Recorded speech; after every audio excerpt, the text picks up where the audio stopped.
kami mau memberikan klarifikasi terkait dengan perkara saudara Hafiz Fatur Rahman, ya. Saudara Hafiz Fatur Rahman, yang mana beliau ini adalah adik kandung daripada klien kami, saudara Irwansyah. Jadi ada kasus yang berjalan di Kejaksaan Negeri Bogor. Itu kasusnya berkaitan dengan dugaan tindak pidana korupsi yang menurut informasi yang kami terima dari Kejaksaan dugaan korupsinya.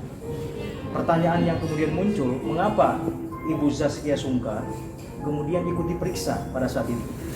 Ya, perlu kami jelaskan bahwa saudara Hafiz Fatur Rahman ini adalah direktur daripada PT Halal Berkah Indonesia, di mana menurut cerita daripada pihak kejaksaan bahwa karyawan daripada PT Halal Berkah Indonesia ini kemudian dimasukkan seolah-olah menjadi karyawan salah satu koperasi, yang mana koperasi itu mendapatkan fasilitas kredit dari salah satu bank. Nah, karena itu kemudian dianggap bahwa PT Halal Berkah inilah yang meminjamkan atau yang berinisiatif untuk meminjam uang di salah satu bank, sehingga timbullah korupsi. Kenapa Ibu Zaskia Sungkar diperiksa? Karena memang Ibu Zaskia sebagai komisaris di PT Halal Berkah Indonesia. Tetapi terkait dengan apakah beliau tahu atau tidak soal kredit itu, saya pastikan tidak tahu. Karena inisiatif yang kemudian muncul terkait dengan kredit atau peminjaman uang di bank tersebut itu murni dari saudara Hafiz. Jadi Ibu Zaskia sama sekali tidak tahu. Sehingga pada saat pemeriksaan di bulan Desember kemarin, saya ikut mendampingi, kemudian kita memberikan penjelasan bahwa memang kita tidak tahu. Dan akhirnya karena tidak tahu, ya mau bagaimana lagi? Ya kan, seperti itu. Kemudian yang kedua, kenapa saudara Irwan melaporkan Hafiz Fatur di Polres Jakarta Selatan? Ya, perlu kami juga jelaskan bahwa pelaporan ini berkaitan dengan adanya dugaan pemalsuan tanda tangan, yang mana klien kami, saudara Irwan, kaget pada saat ada salah satu bank mengirimkan surat tagihan ke rumahnya.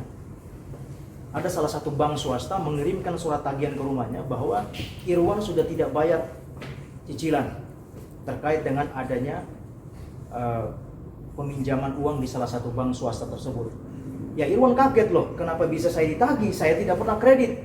Setelah saya kemudian melakukan cross check ke bank yang bersangkutan, saya menemukan banyak sekali surat-surat, yang mana dari surat-surat itu saya bisa menyimpulkan bahwa diduga kuat saudara Hafiz memalsukan tanda tangan Irwan dan Zaskia Sungkar untuk kepentingannya. Yaitu apa kepentingannya dia? Kepentingannya untuk melakukan peminjaman uang di salah satu bank swasta itu. Sebesar kurang lebih 1-2 miliar. Ini yang kemudian menjadi pertanyaan buat kami, ya, khususnya di keluarga kita, di keluarga Pak Irwan ini, bahwa kok bisa seperti itu? Bisa sejauh itu Mas Hafiz melakukan tindakan-tindakan yang merugikan kakaknya sendiri.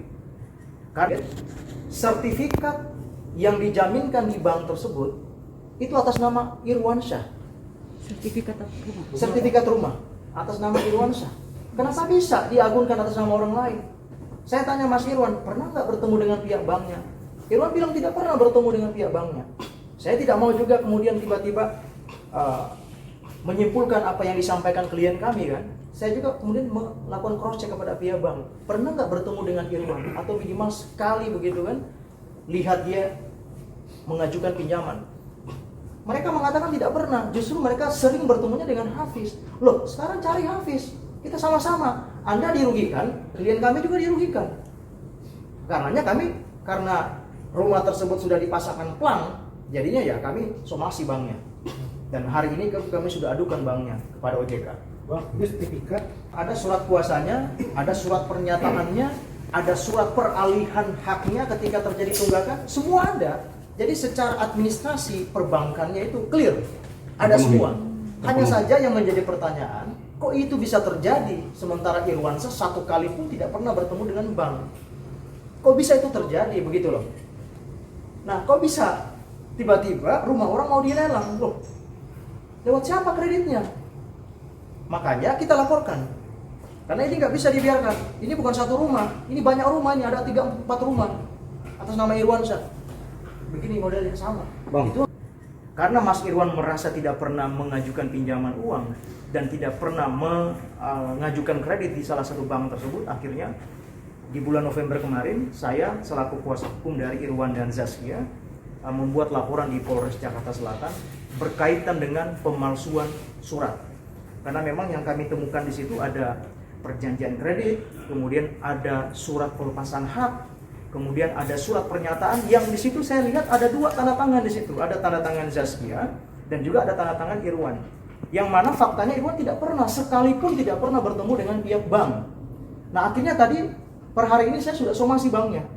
Saya somasi ke bank tersebut, kemudian saya juga sudah melaporkan bank tersebut kepada OJK.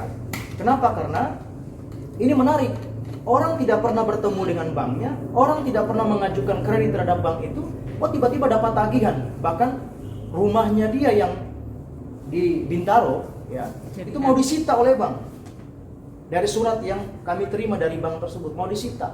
Loh, kok kenapa mau disita? Orangnya tidak pernah pinjam uang. Nah, makanya saya minta juga ke OJK untuk menelusuri, ya, praktik-praktik yang seperti ini berbahaya sekali. Orang tiba-tiba namanya tercantum sebagai debitur, tapi tidak pernah meminjam uang. Nah inilah yang kemudian tadi saya sampaikan di dalam surat somasi saya kepada bank tersebut, dan juga saya sudah mengirimkan surat aduan kepada OJK supaya kita buka ini ada apa. Kalau memang Hafiz Fatur Rahman bermain secara tunggal untuk merugikan kakaknya, ya saya minta kepada kepolisian juga proses. Karena jangan sampai ya Irwan saya yang jadi korban. Dia tidak mengetahui apa-apa tapi tiba-tiba dia dapat masalah gitu. Karena dia tidak mengetahui sertifikatnya dijaminkan, dan pada saat itu dia melakukan pengecekan ke orang tuanya waktu orang tuanya masih ada, dan ternyata sertifikatnya memang sudah tidak ada. Itulah Irwan kemudian berinisiatif untuk meminta penggantian sertifikat ke BPN. Proses itu sudah selesai, sudah dijalankan, dan sudah ada surat sertifikat penggantinya. Ini yang menjadi masalah, sertifikat pengganti ada di tangan, tapi kok bisa ada di bank satunya? Objeknya sama, tempatnya sama, alamatnya sama, rumahnya ya rumah itu juga. Nah inilah yang kemudian kita luruskan bahwa kalau memang misalkan pihak bank punya bukti, silahkan dibuka. Apakah klien kami pernah di situ mengajukan pinjaman atau menggunakan uang tersebut. Yang mencairkan adalah Irwansyah. Kerjasama berarti. Ya, tanda kutip ada oknum, dan oknum ini kita tidak tahu apakah oknum yang di internal atau di luar, kita tidak tahu. Intinya kita sudah serahkan ke proses hukum, dan biarkan nanti proses hukum yang akan mencari tahu sebenarnya siapa yang bermain. Bukan punya banyak ya, ada beberapa lah ya, ada beberapa aset yang dipunyai ya. Kemudian beberapa aset-aset itu dititipkan suratnya ke orang tua, ya kan, dititipkan ke orang tua. Nah ada kecurigaan sertifikat itu diambil tanpa sepengetahuan orang tuanya pun juga, bahkan Irwan pun juga tidak tahu sama sekali soal itu. Dia baru mengetahui setelah adanya pihak bank. Pertanyaan saya juga menarik sekali nih. Jadi gini, di surat-surat yang saya terima itu ada pertanggal Maret 2021 suratnya ya. Ada per bulan Juli 2021, itu surat-surat yang saya baca kemarin ya. Bahkan parahnya perjanjian kreditnya ada yang tahun 2018. Pertanyaannya, kenapa justru pihak banknya baru memberitahukan surat-surat itu kepada Pak Irwan itu di bulan November 2021? Kenapa tidak dari bulan sebelumnya aja beritahu bahwa ini ada kaitannya? Tapi kok di bulan November baru diberitahu? Setelah orangnya ini udah kabur, udah nggak tahu di mana keberadaannya nih si Hafiz. Nah itulah yang kemudian hari ini kita akan perjuangkan. Dari sisi hukumnya juga kita sudah persiapkan untuk upaya-upaya itu, dan juga dari sisi kerugian juga akan kita sampaikan kepada pihak. Yaitu tadi yang saya katakan tadi, ada surat pernyataan sukarela ya untuk menyerahkan aset itu ketika nanti di kemudian hari ada permasalahan terkait ketidaksanggupan membayar pinjaman itu. Kemudian ada surat persetujuan peralihan aset itu. Kemudian ada juga surat kuasa. Kemudian ada juga surat perjanjian kredit yang ditandatangani seolah-olah itu adalah Irwan dan Zaskia. Semua sudah kita kumpulkan kemarin dan sudah kita dijadikan sebagai barang bukti. Ya. Hanya saja memang karena pertepatan dengan libur Natal dan Tahun Baru, jadi kita minta setelah Tahun Baru. Jadi mudah-mudahan saja tidak dalam waktu yang lama itu kita sudah memberikan keterangan sebagai saksi. Bang, yang DPO itu kasusnya ada atau sama luar badan? Oh, nggak ada, cuma habis. Jadi ini berkaitan dengan status DPO-nya itu kan terkait kasus yang ada di Kejaksaan Negeri Bogor. Ya, karena itu berkaitan dengan dugaan korupsi kan. Itu kami tidak tahu soal itu. Oh, beda bisa ya? Dengan yang di Polres Selatan? Yang di Polres Selatan itu berkaitan dengan pribadinya Irwan yang dirugikan. Kalau yang di Kejaksaan Negeri Bogor itu kan berkaitan dengan bank kan. Jadi bank selaku pelapor merasa dirugikan, ya dia mengadukan ke jaksa. Anak istrinya gimana, Bang? Gimana? Anak istrinya. Anak istri siapa? Hafiz. Oh, nggak tahu saya. Tapi ada komunikasi ya dengan keluarga Irwan? Oh, nggak ada. Irwan sama sekali sudah tidak berkomunikasi sama adik ini sejak bulan Agustus, September sudah tidak ada. Tahun? 2021 kemarin. Katanya begitu. Tapi faktanya kan tidak ada. Irwan tidak pernah buka rekening atas nama bank yang tadi itu. Juga Irwan tidak pernah mencairkan dana di bank tersebut. Bang, mana sih, Bang? Totalnya tadi kan ada 4 rumah ya Bang. Mobil Penasaran. ada 4 rumah, mobil berapa mobil? Mobil ada satu mobil. Jadi kurang lebih sekitar 4 unit rumah, 1 unit mobil. Jadi kalau total kerugian ya sekitar itu tadi 5 miliar. Ya karena kita negara hukum, ya kita pengennya ini dibuka secara hukum. Siapa yang bermain, siapa yang menginisiasi, siapa yang mendapatkan keuntungan dari ini. Ini kita pengen semua dibuka supaya apa? Supaya ada kejelasan. Jangan klien kami yang jadi korban di sini. Sudah korban nama baik, korban juga dengan harta-hartanya. Nah ini yang tidak bisa kita diamkan.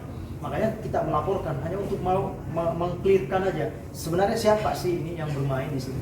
Kalau ada oknum di luar dari keluarga mereka, ya siapa oknum itu? Biar juga ditangkap juga sekalian supaya ada kejelasan aset-aset yang dilakukan pelelangan ini. Bang,